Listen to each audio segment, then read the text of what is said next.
Ladies and gentlemen, welcome once again to the Packernet Podcast. I am your host and resident fanalist, as always, Ryan Schlipp. Check us out online, packernet.com. Find me on Twitter, pack_data.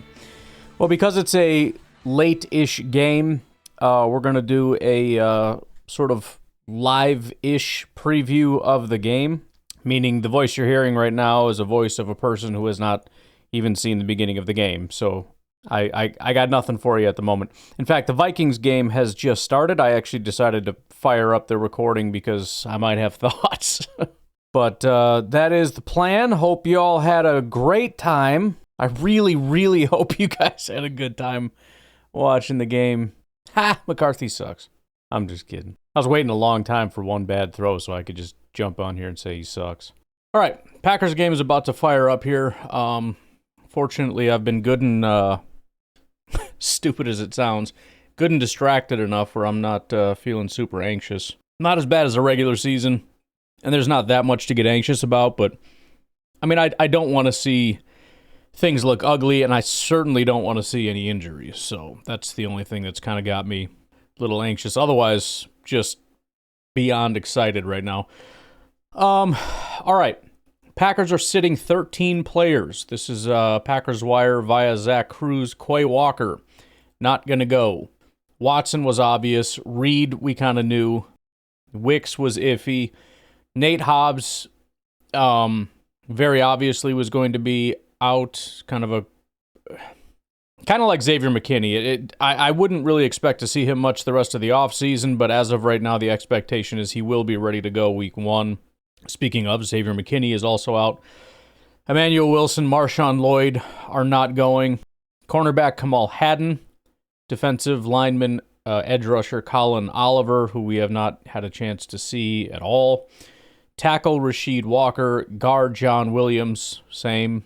And the only one I think that's a little bit surprising that made me kind of sad was Savion Williams. Not entirely sure what the issue is. In the article, it says Williams is coming off a concussion and another minor injury.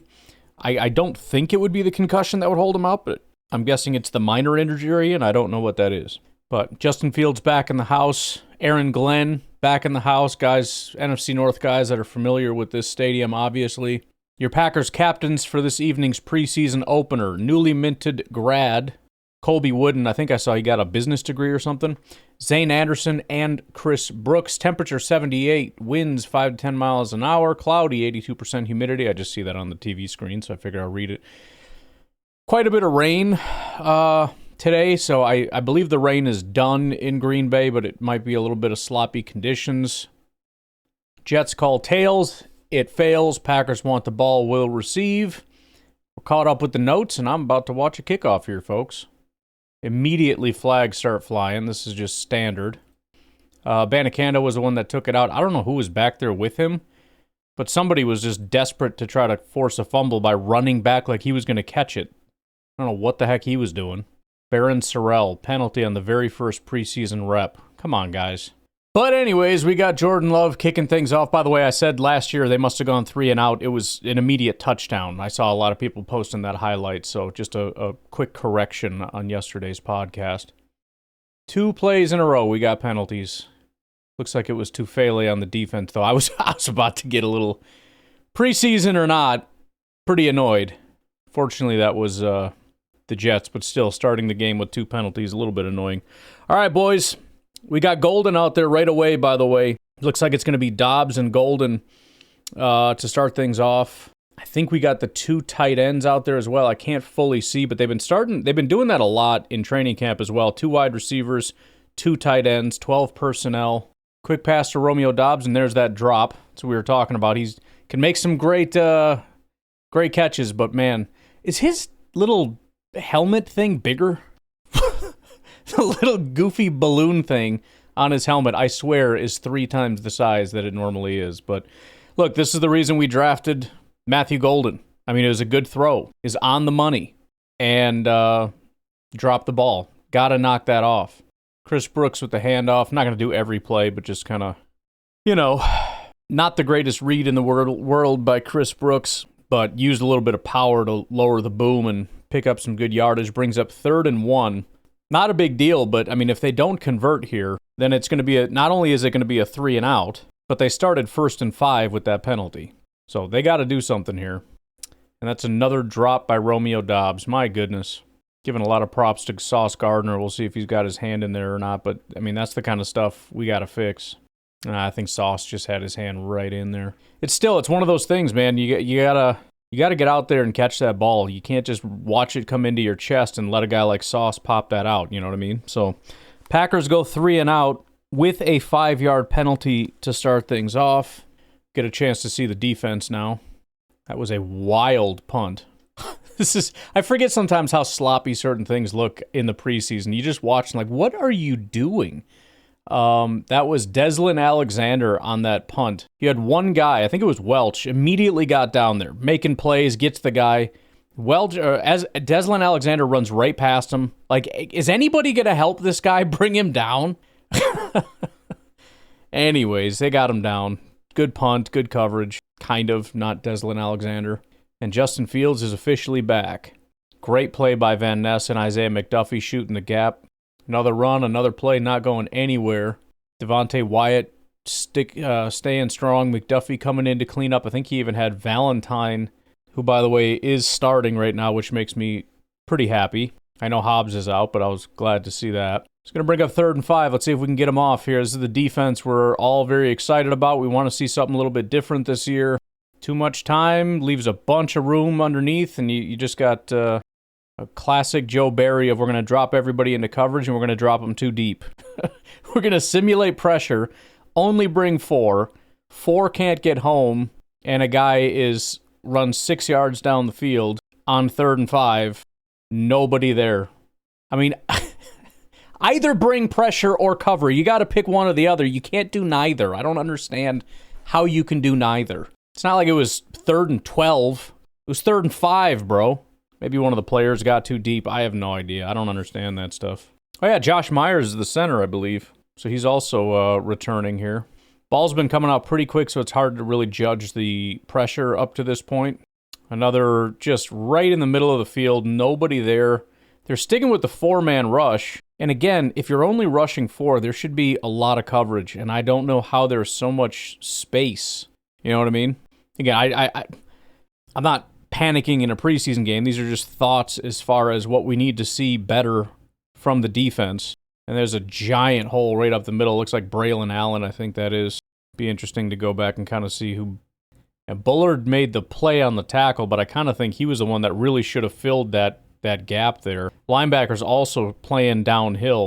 So everybody goes flying down there. Bullard was the only one that could have filled in, and he kind of just stood there. Ends up catching him way down the field on the back end. Now we got Zane Anderson going down, which is not great. Don't need people getting hurt this early. Stuff like that, too, might spook the coaches and have them ready to start pulling.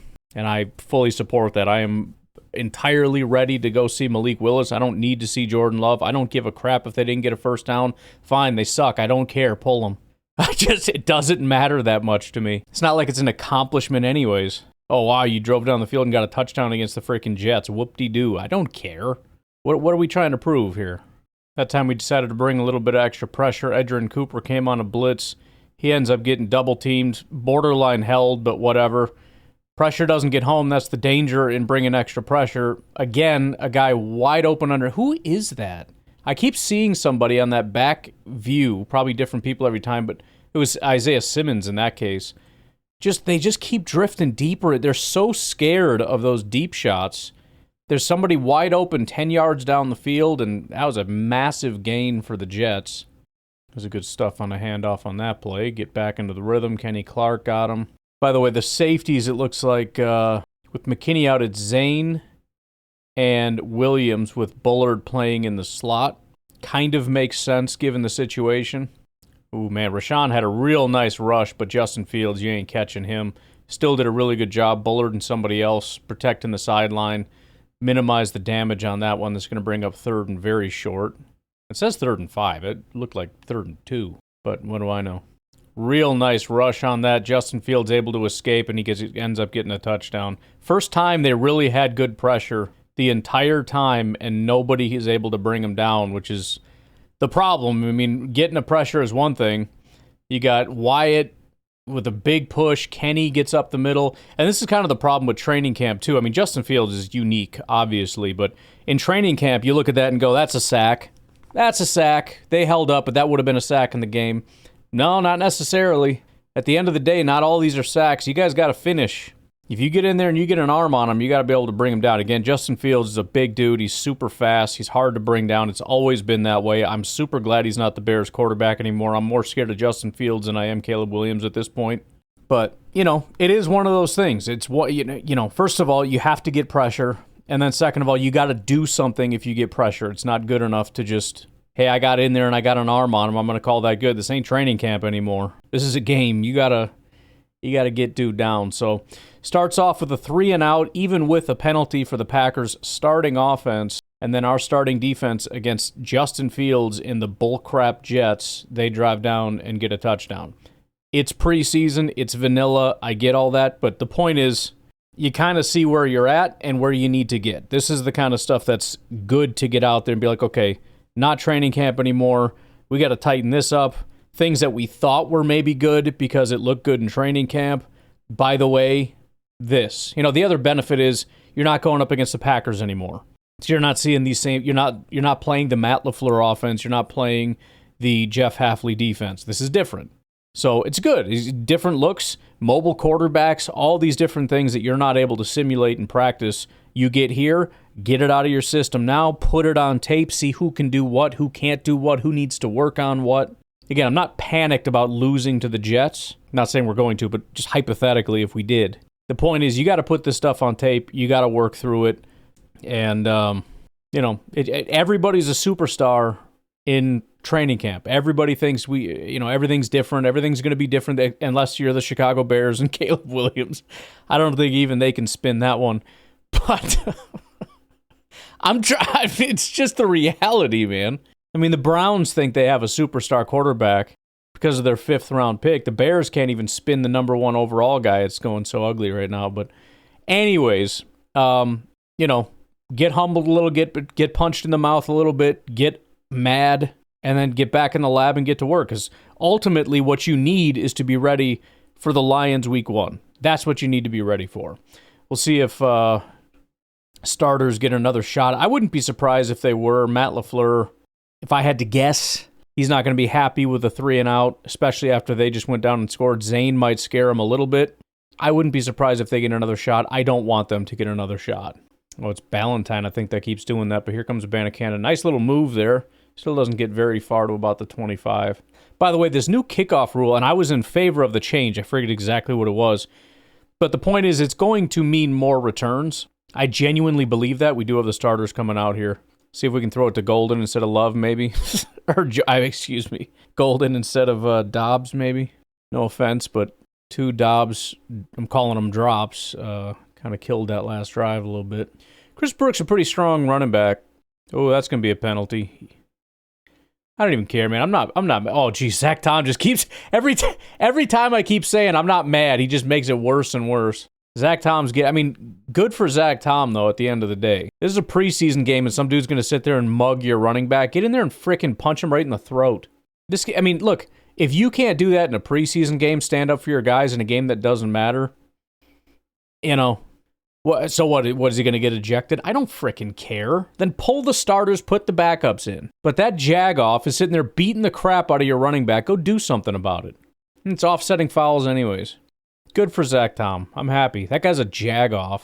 Clemens gets in there and starts mugging a frickin' running back who's just stuck. And Zach Tom rips him off, says chill, and then he gets in his face. Yeah, do something about it. Maybe got a little chippy with throwing a couple punches, but I don't care, man.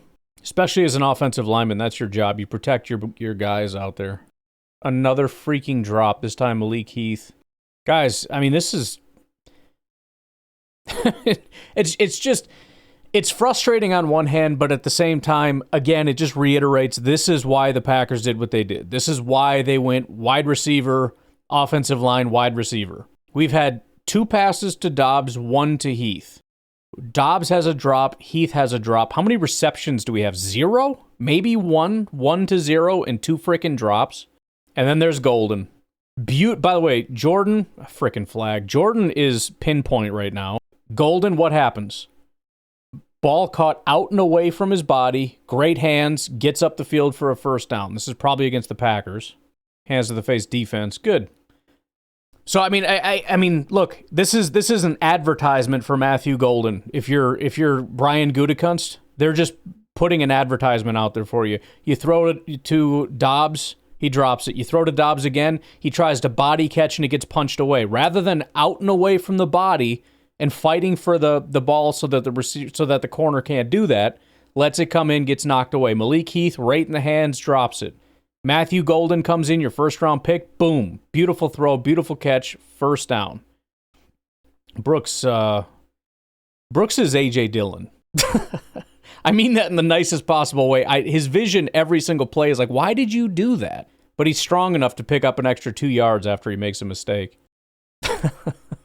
Matthew Golden, baby. Come on. I think we should have drafted 1 or 2 more receivers. Ooh, big shot down the field. It was over the head of Musgrave. Hard to tell if Musgrave pulled up or if that was just way over his head. He was kind of just standing still when the camera got down there. But that's what Musgrave's there for, those big shots down the middle of the field. Yeah, he stopped and turned around to get the ball. It's hard to tell because they just showed like one camera angle late. It'd be better to actually see the all 22. I'm hoping the NFL will have that ready to go so we can review this. That looked like early contact. Sorry, I shouldn't be providing every play. I'm just so freaking jazzed up. But yep, Gardner trying to cover Golden. Got to cheat to do it. Can't be cheating, man. Brooks continues his strong running. Again, very A.J. Dillon, just powers for 4. Got a third down about midfield. I'm guessing this is 4-down territory, so they're going to let Jordan go ahead and throw it. He's going to use his legs, not effectively, and he's going to go down. He couldn't make up his mind whether to run, throw, and he ends up getting sacked. Again, that's classic preseason stuff there. Thought he had it. It's like, you know what? I need to start using my legs more. This is my opportunity. And then realizes, oh, crap, never mind. Maybe I'm not going to make it. I'm going to try to stop here, make a little move. Yeah. So trying stuff. They're not going to go for it because he ended up losing about 2 yards. And I'm sure Matt LaFleur is not happy about him trying to use his legs and then ended up getting hit. So I'm going to guess that's it. I know Matt LaFleur's upset. He wants the starting group to go down and score, but screw that. That's 2 drives. You got a couple first downs. Your receivers can't catch. Matthew Golden looks great. Musgrave continues to be frustrating, right? We know all the answers. Okay? There's your answers. Put in the backups. All right, I'm going to, we'll just take a break here. Be back with more stuff. Got a 70-yard field goal made by the Jacksonville Jaguars. Wow. Third drive now for the Jets. Looks like the starters have been pulled, so I'm guessing we won't see any more Jordan, which makes me happy. I'm seeing Brenton Cox out there starting and whatnot. Some starters obviously still out there. Well, quote-unquote starters. Guys that were out in the last series. Lazard with a catch. Lazard with more catches than most of our receivers today, which is nice. Beautiful play by Brenton Cox there. Diving into the backfield and actually making a play, too. It looks like Wooden, I think. Wooden also in on that. Again, you see those guys get into the backfield, and it's like, can you get him down before he squeaks through? Because if you get through, and then the running back gets through on the other side, you might be in big trouble. So great job by Wooden and Brenton Cox on that play, bringing up 2nd and 9. Well, and our defense is kind of just letting them charge down the field here. Very little resistance kind of across the board. A lot of hype about Nazir Stackhouse, but right now he's just kind of getting pushed all over the field. And again, this is pretty normal. We've seen this happen numerous times where there's everybody's amazing and everybody's perfect until you start seeing up against other teams.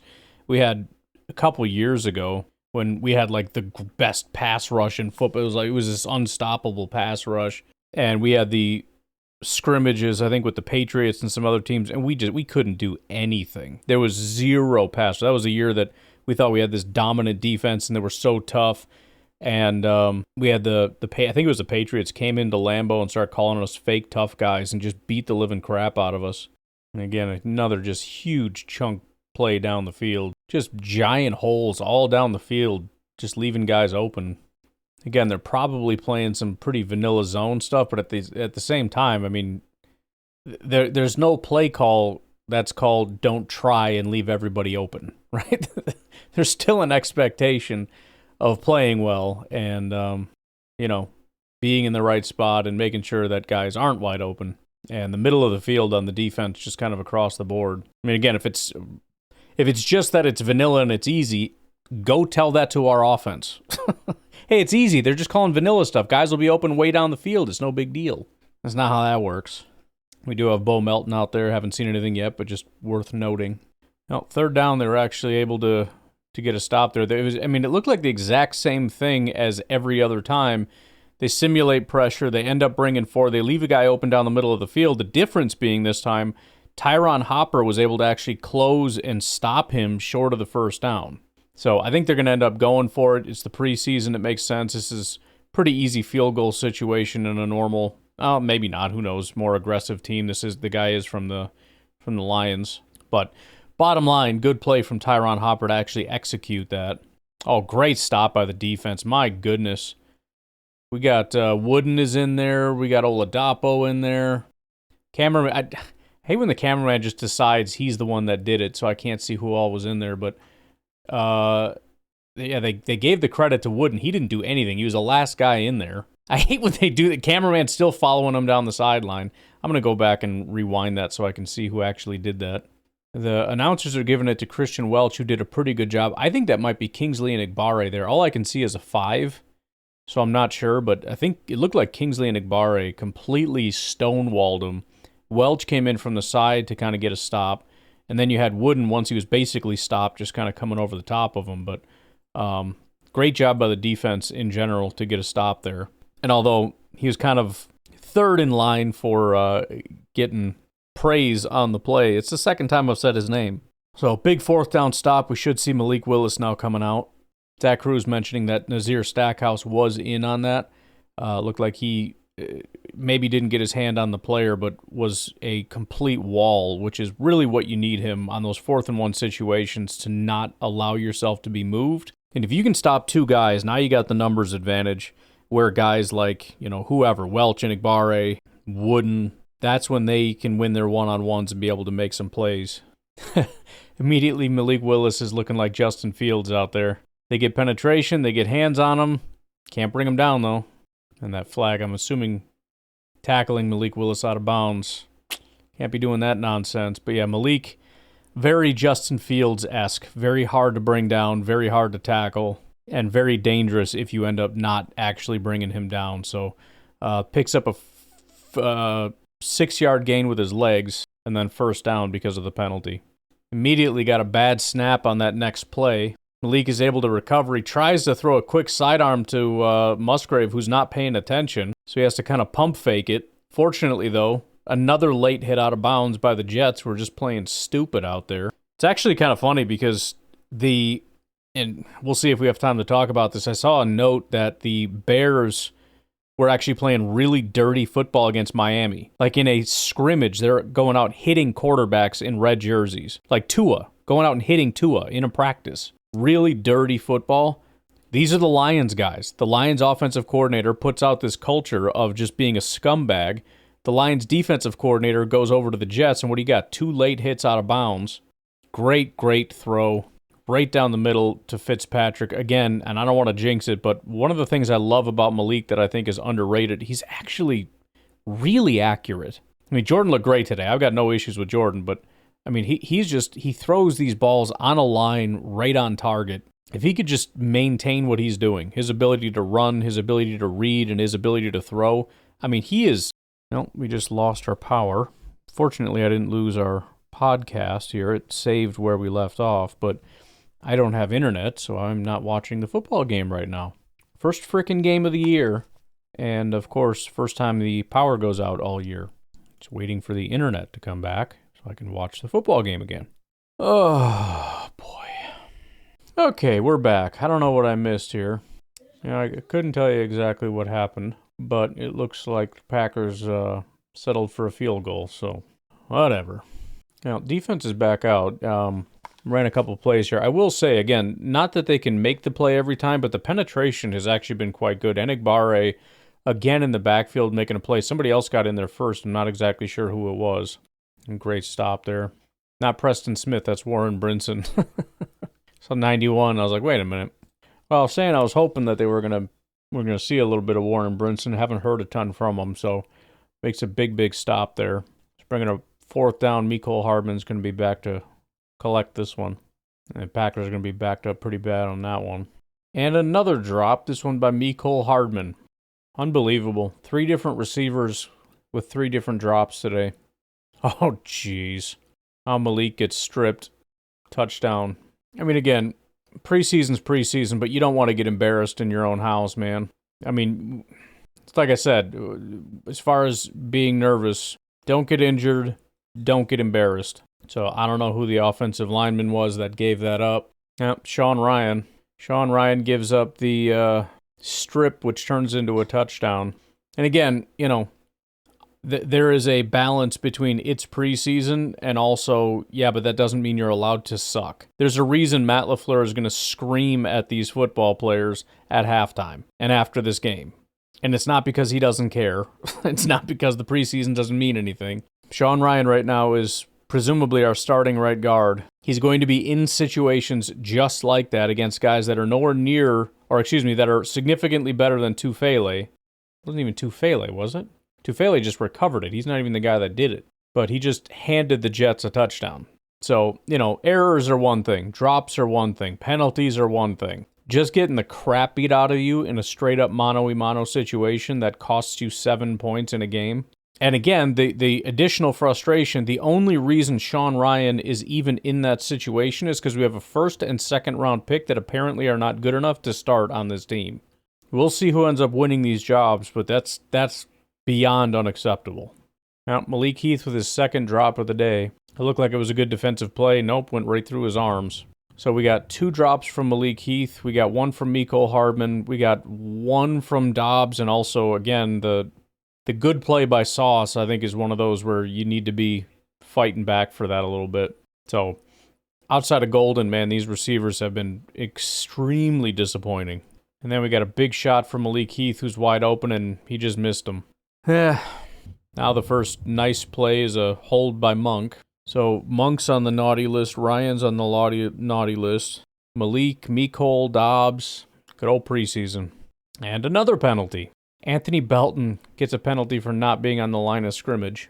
I have a feeling that's one of those things a lot of tackles are getting dinged for right now. All the snide comments aside, I am excited tomorrow to kind of get a peek at some of these PFF grades and see how they're doing. Now that I know he's out there, I'm going to be watching them. I'm very hopeful that Belton, I mean Morgan too, but Belton is just the upside of a guy that size that can move as well as he can at his size is tremendous. So, look, I mean, if it's a matter of being patient and he'll be starting at a high level next year, I'm fine with it. But I just haven't heard anything up to this point. Malik's going to get sacked again. Man, we just went straight back. Penalty, sack. The only first down was a penalty on them. Can't tell exactly who gave that up. Was that Monk? Again, we'll tighten up these stats and whatnot with PFF stats, and if I have a chance to go back and watch this, I will. But, right now, offensive line, not great. Wide receivers, awful. Quarterbacks, I think, look pretty good. Tight ends, it's hard to say. Running backs, okay. Defensive line is up and down, some good, some bad. Pass rush has been very minimal. Linebackers, I think, are playing a little bit too soft. Again, we finally got to see Tyron Hopper play that a little tighter and making a play. Corners, I don't know if they've given up a pass yet. Everything's in the middle of the field. Again, you get pressure, but you can't do anything about it. We got some flags down, but, I mean, this isn't Justin Fields. This is some slow little white dude. 3 people getting pressure, but you can't do anything. It is holding, so maybe that's part of the problem on the offense, but got to finish, man. Packers with just 3 penalties for 25 yards. I think all 3 of them came on that last drive. Jets, 6 penalties so far, so they've been quite a bit worse. Oh, man, that was a fast pressure. That was Enigbare. I'll tell you what, man. I mentioned that I'm concerned about Enigbare. I don't know exactly where he's at. He has looked solid from what I've seen so far. He gets right past, 94 also. That's Brooks. And Omar Brown almost with a pick. Of course, it wouldn't be a practice or a game, without Omar Brown getting a pick. It's too bad he couldn't hold on to that. 3rd and 20, man. In those situations, you're going to play back and you need some pressure. Barron Sorrell with an almost instant pressure, not unblocked. I mean, he just went straight to the quarterback. There might have been a couple others that were also pretty close. Let's see in this replay here. But, yeah, Swinson was there. Looks like Brooks again.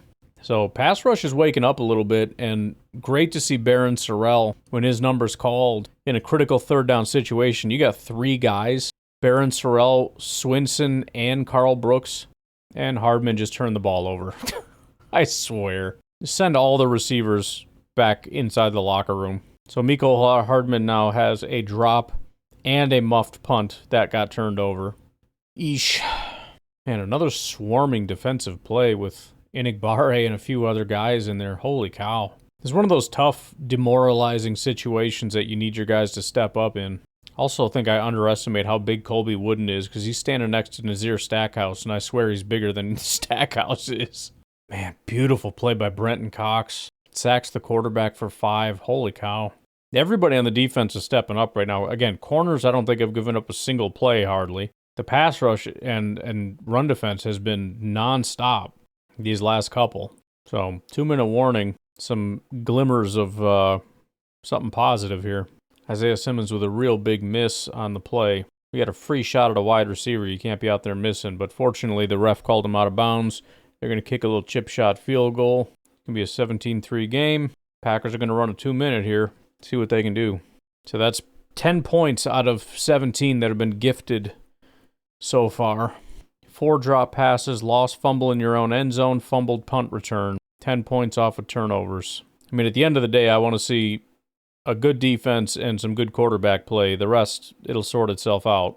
I think we're kind of seeing that right now. But it can't be this sloppy, especially when we have not seen receivers make mistakes in training camp so far. I don't know if it's jitters or what, but they got to freaking tighten it up.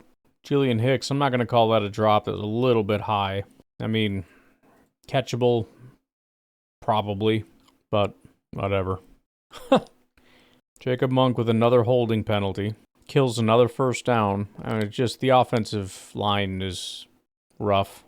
Another great play by Lamar Johnson. Another penalty. He's had 2 big plays. I think he's only had 2 plays that I've seen. They're 2 really big plays by Lamar Johnson, both called back by penalty.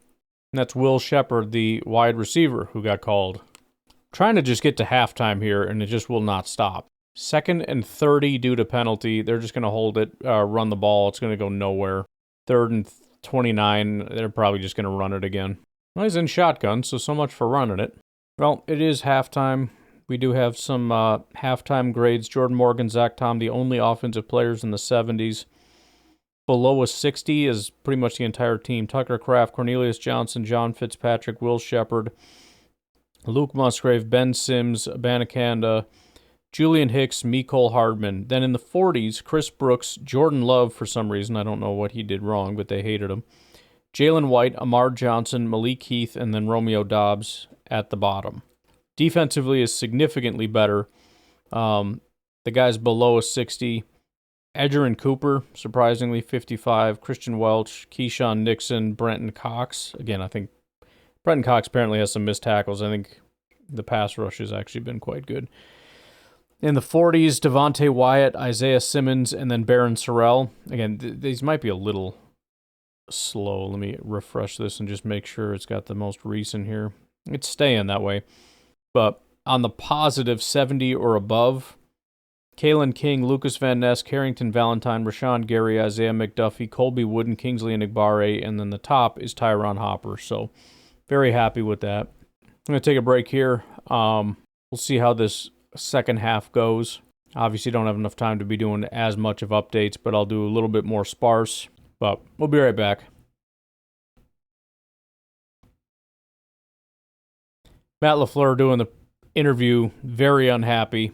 He's upset. Essentially, the starters went out and were not good. And then beyond that, it's just been mistakes and sloppy. And every time we try to put something together, something bad happens. So pretty fair. I mean, you know, again, you're glad that it's preseason week 1.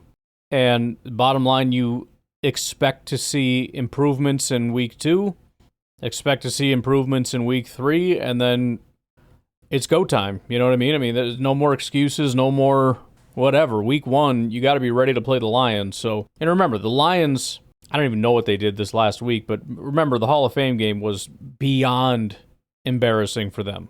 And what did I say? Who cares? It doesn't matter. Doesn't mean we're going to win week 1.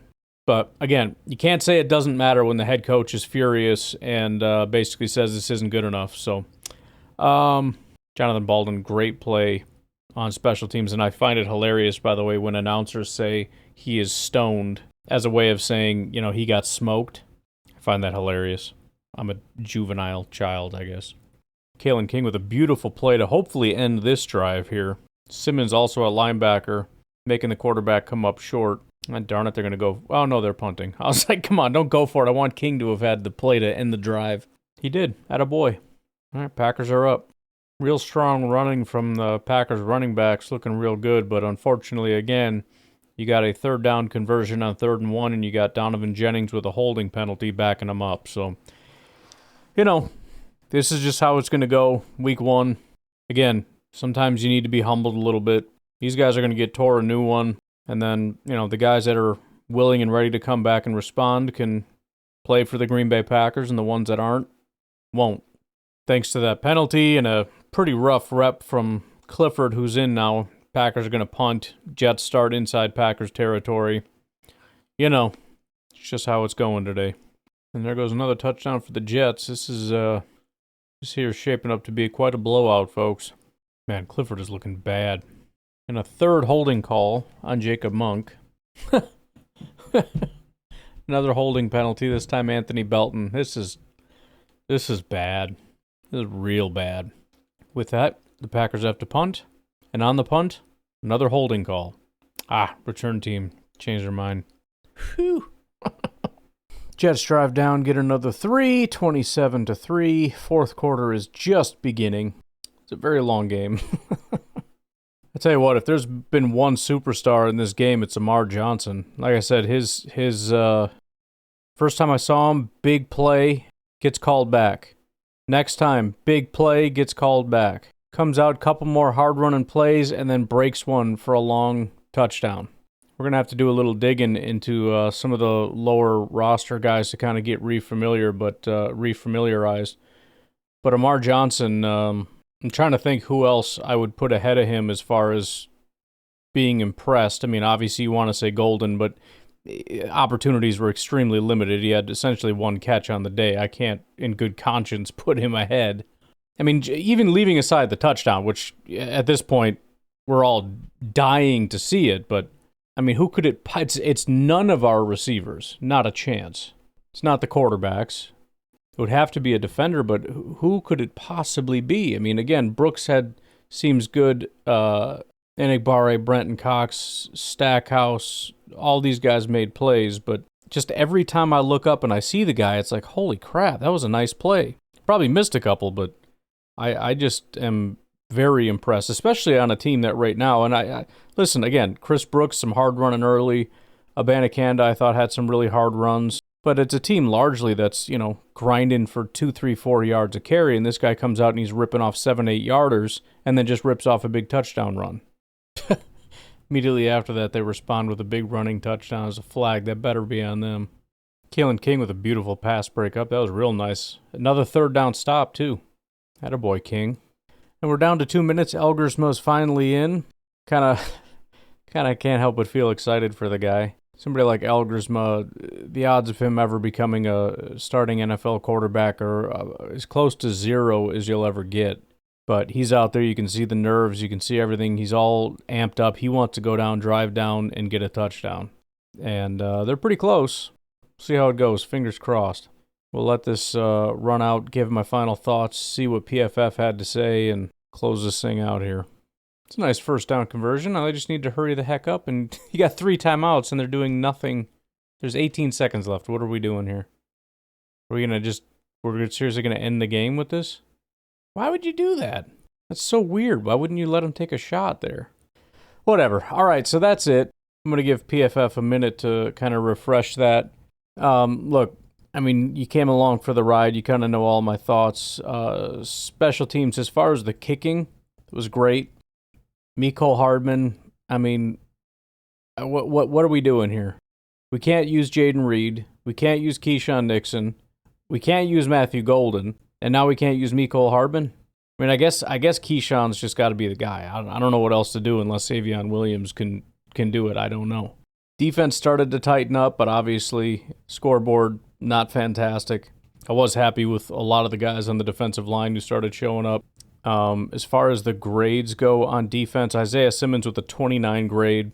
Really not great for him. Been hearing a lot of good things from the media as far as what he's been doing in training camp, but Isaiah Simmons has been kind of a disaster throughout. And as far as him being a legit starter, I mean, this is a terrible start for him, especially a guy that took more snaps than almost anybody on the defense. He was the only one that was kind of terrible as far as the grades go. In the 40s, you had Devontae Wyatt, but he only played 9 snaps, and then Isaiah Dunn, which is not great for him. In the 50s, as far as, decent snaps, Brenton Cox, 54, Warren Brinson, 55, Nazir Stackhouse, 56. Everybody else is, we're all kind of right in that 60 range on the positive side. Carl Brooks with about a 69, Omar Brown, 69, Oladapo, 69, Welch, 71, Van Ness only played 9 snaps, but 71, Valentine, 71, Gary, 72, Micah Robinson. It's a guy I was saying we got a, 7th round pick. Talk about Kalen King all the time. There's really no talk about Micah Robinson. Be curious to see how he does. He had his first outing, was a really solid outing. Jared Bartlett with a 73, McDuffie 73, Jamon Dumas Johnson 75, Kalen King 75, and then the 3 that were, remember, 75 is the 4th highest.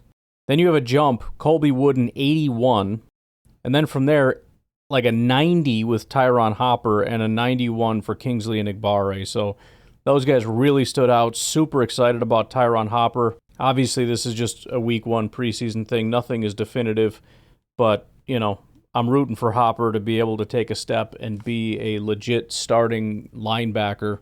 I want him to be one of the 3. If he could do Quay, Edgerrin, and Tyron Hopper at some point, to me, that is ideal. McDuffie, I don't think is long-term future. Simmons would be cool if he could do it, but I'm skeptical, and today didn't super help with that. So big time pulling for Tyron Hopper. Huge day for Enagbare. Offense obviously nowhere near as good of a day. Lots of bad. I mean, below a 55. Julian Hicks, Ben Sims, Abanikanda, which is surprising, but I think that was as a receiver, he had a 29 grade. Will Shepard, who's getting a ton of hype in training camp with a 48. Chris Brooks, 47. Jordan Love, 47. Malik Heath, 45. Dobbs, 43. Mecole Hardman, 43. Sean Clifford, 42. And Jacob Monk, 35. Again, I don't know what Jordan Love did to upset the PFF folks, but whatever. Positive, almost none. There were 4. Messiah Swinson, who only did 10 snaps, had a 71. Zach Tom, who only had 12 snaps, 74. Jalen White only had 2 snaps and had a 76. The only guy that played significant snaps and played at a really high level was Jordan Morgan. I don't know that there's anything that could excite me more than that. Again, there's nothing definitive about this, but I really desperately wanted Jordan Morgan to play a lot and play really well, and he did. He had a 66 run blocking grade, but an 88 pass blocking grade. He was the highest pass blocking grade on the entire offense. In addition to that, Donovan Jennings, 85 pass blocking grade. Kadeem Telfort with an 81. Trey Hill at right guard with an 80 pass blocking grade. Elton Jenkins, 77. Brant Banks, 74. Lecitus Smith, 73. Tyler Cooper, 72. J.J. Lippy, 72. Anthony Belton, 71. So all of those guys had solid days pass blocking. Nobody as good as Jordan Morgan, though. On the negative side, Sean Ryan, who, God love him as a backup, but please can we find something better, with a 43.7 pass blocking grade. Our brand new starting left guard, Aaron Banks, played. Only 12 snaps, 7 of which were pass blocking, but had a 40 pass blocking grade. That's a little concerning. Zach Tom with a 25 pass blocking grade, and Jacob Monk with a 22 pass blocking grade. So 3 starters had terrible pass blocking grades, but fortunately the backups all look great. As far as run blocking, as would be expected, almost none of our offensive linemen did a good job. The only one above a 70 was Zach Tom, and it was a 92, to be expected. Trying to sneak some stuff here while I still can, because they shut this down eventually. As far as pressures on defense, they only marked 6, which feels really low. I don't know if they're not done yet or what. We'll verify this tomorrow, but Carl Brooks and Devontae Wyatt with 1, Inigbare and Baron Sorrell with 2, no sacks, 3 hits, 3 hurries. So that's what they had on that. Again, double check this tomorrow when we get a little bit more, but that's where we're at. The Bears are playing at noon today for you. Caleb Williams apparently will not be playing. There are some rumors that they're hiding Caleb Williams. Let me just read this to you real quick. I don't know. We're going to do a little research into this probably tomorrow because it's too good to pass up. This is a comment I got from Todd on social media. Todd Appel? Sorry, dude. I don't know if I've ever said your last name before, but commenting on some Caleb Williams stuff on social media, he says, if you listen to the media in Chicago, polls, Caleb, a disaster is brewing for the Bears. Tyson Bagent is never going to start, but has a far better grasp of the offense than Williams does. It's all leaking out. They kicked the can and are hiding him for a week. In other words, things are horrible with Caleb Williams right now, and they're going to essentially hide him this week, I guess in hopes that maybe he could play better in the coming weeks or something. But, I mean, you got Pat Mahomes, I think, is playing. You got Jordan Love playing. I mean, basically all the starters are out there playing, and you're going to hide Caleb Williams? This is a brand new system with a quarterback that needs all the work he can get, and you're not going to play him? I mean, I'm not saying for sure they're hiding him or anything, but it's a really stupid decision if you're not. Just throwing it out there. Anyways, leave it at that for now. I'm going to bed. Take some time tomorrow, process, PFF, Bears game, the whole 9 yards, and I will talk to you tomorrow. Have a good one. Bye-bye.